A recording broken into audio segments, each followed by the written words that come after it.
Hello everyone, welcome back to this video. तर friends, आजच्या व्हिडिओमध्ये आपण पास्ट परफेक्ट टेन्स म्हणजेच पूर्ण भूतकाळातील निगेटिव्ह सेंटेन्सेस म्हणजेच नकारार्थी वाक्ये शिकणार आहोत। मागच्या व्हिडिओमध्ये आपण पूर्ण भूतकाळातील होकारार्थी वाक्ये म्हणजेच अफर्मेटिव्ह सेंटेन्सेस शिकलो होतो, तेव्हा तो सुद्धा व्हिडिओ तुम्ही नक्की बघा। त्याची लिंक मी डिस्क्रिप्शन बॉक्समध्ये देणारच आहे। तर आजच्या या व्हिडिओमध्ये आपण पूर्ण भूतकाळातील नकारार्थी मराठी वाक्यांचे इंग्रजीमध्ये ट्रान्सलेशन त्याच्या स्ट्रक्चरनुसार करायला शिकणार आहोत, तेव्हा तुम्ही संपूर्ण व्हिडिओ स्किप न करता नक्की बघा। आणि जर तुम्ही या चॅनलवर नवीन असाल तर चॅनलला सबस्क्राईब देखील करा। तर इथे बघा, मी इथे काही मराठी सेंटेन्सेस पूर्ण भूतकाळातील नकारार्थी वाक्ये लिहिलेली आहेत। तर आता याचे इंग्रजीमध्ये ट्रान्सलेशन आपण करणार आहोत, पण त्याआधी याचे स्ट्रक्चर इंग्रजीमध्ये कसे येणार आहे ते सर्वात आधी आपण बघूया। तर सर्वात आधी आपण घेत असतो सब्जेक्ट, त्यालाच मराठीमध्ये कर्ता असं म्हणतात। सर्वात आधी वाक्यातील कर्ता घ्यायचा, त्यानंतर हॅड हे सहाय्यकारी क्रियापद घ्यायचे, त्यानंतर वाक्य नकारार्थी असल्यामुळे नॉटचा उपयोग हा केला जातो, तो हॅड नंतर नॉट वापरायचं। त्यानंतर V3 त्यालाच आपण काय म्हणतो, क्रियापदाचे तिसरे रूप, म्हणजेच वाक्यात जे काही क्रियापद असेल त्या क्रियापदाचे तिसरे रूप घ्यायचे। त्यानंतर ऑब्जेक्ट, त्यालाच मराठीत कर्म असे म्हणतात, सर्वात शेवटी मग कर्म घ्यायचे। आणि वाक्यामध्ये जर काही राहिलेला भाग असेल तर तो या ऑब्जेक्ट नंतर म्हणजेच कर्मानंतर मग आपण घेत असतो। तर इथे बघा, यानुसार आता आपण या मराठी वाक्याचे इंग्रजी ट्रान्सलेशन करू। तू माझी पुस्तके परत केली नव्हती। तर आता इथे बघा, सर्वात आधी आपल्याला घ्यायचा आहे कर्ता।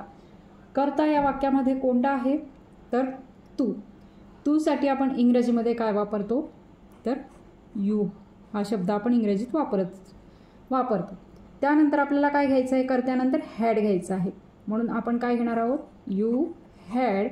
त्यानंतर नकारार्थी असल्यामुळे आपल्याला नॉट वापरायचं आहे, हॅड नंतर नॉट, यू हॅड नॉट। त्यानंतर आपल्याला घ्यायचं आहे स्ट्रक्चरनुसार इथे बघत जायचं, क्रियापदाचे तिसरे रूप। मग आधी आपल्याला काय बघावं लागेल, इथे क्रियापद कोणतं आहे या वाक्यातलं, परत केली म्हणजेच परत करणे। मग परत करणे यासाठी इंग्रजीमध्ये आपण रिटर्न RETURN परत करणे, रिटर्न हा शब्द वापरतो।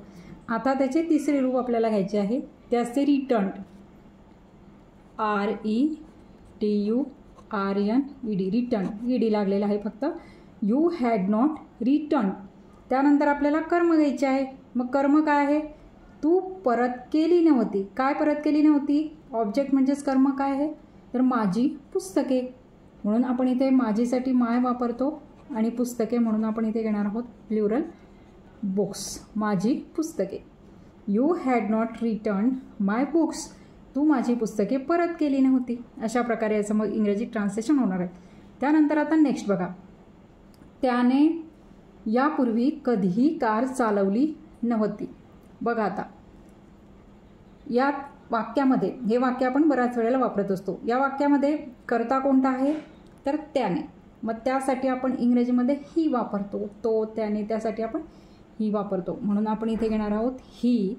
आता त्यानंतर आपल्याला काय घ्यायचं असते, हॅड हे सहाय्यकारी क्रियापद घ्यायचं असते, he had.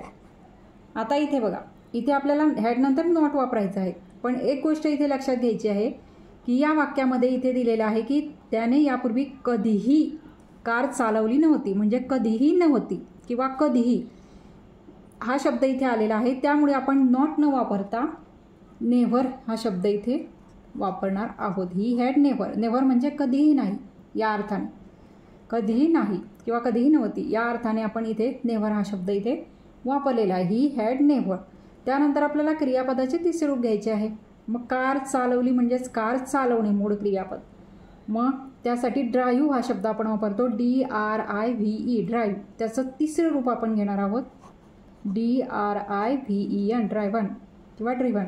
He had never driven, नंतर आपल्याला काय घ्यायचं आहे, ऑब्जेक्ट म्हणजेच कर्म, कर्म काय आहे car,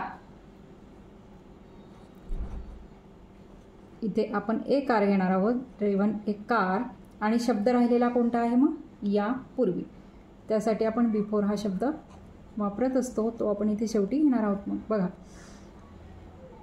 he had never driven a car before, त्याने यापूर्वी कधीही कार चालवली नव्हती, अशा प्रकारे। त्यानंतर नेक्स्ट सेंटेन्स बघा, मी अजून माझे काम पूर्ण केले नव्हते। बघा आता मी माझे काम अजून पूर्ण केले नव्हते.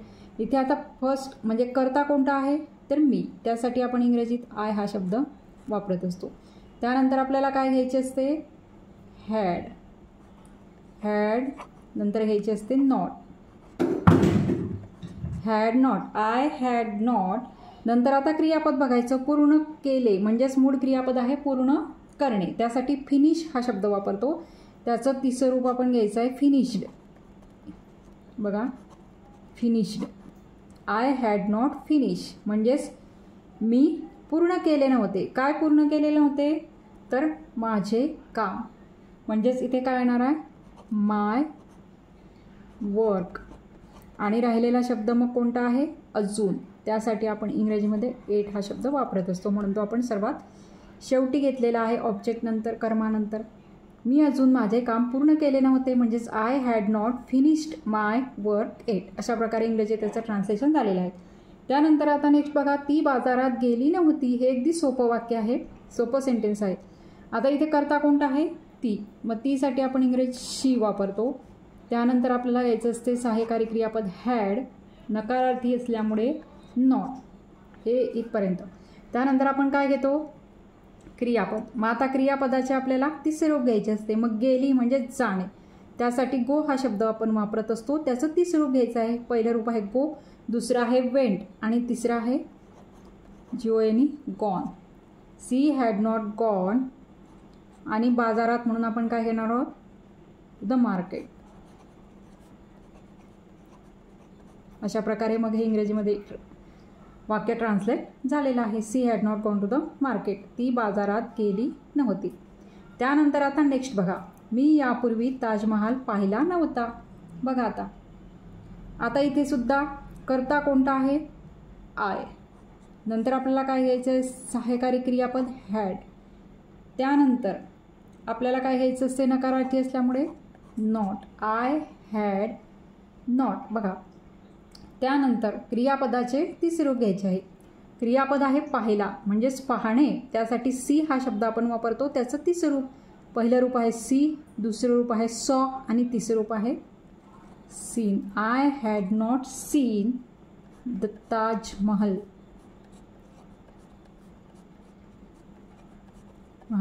आणि राहिलेला शब्द आहे यापूर्वी, आपण इथे घेणार आहोत मग बिफोर.